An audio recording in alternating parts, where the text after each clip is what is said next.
ఓం శ్రీ మాత్రే నమః. శరన్నవరాత్రులలో 7వ రోజు సరస్వతీదేవిని పూజిస్తారు.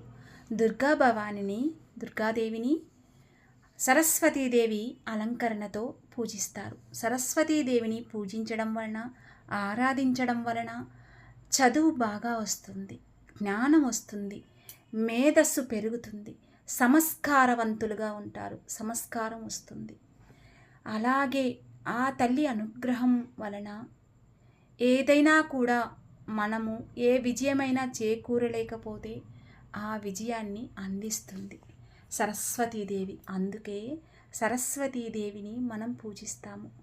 ఆ తల్లి అనుగ్రహం ఉంటే అన్నిటినూ విజయానికి అడుగులు వేస్తూ వెళ్ళిపోతారు. ఓం సరస్వతీదేవియే నమః అనే మంత్రం చదవండి. లేకపోతే సరస్వతీ నమస్తుభ్యం వరదే కామరూపిణి అని ఉంది కదా.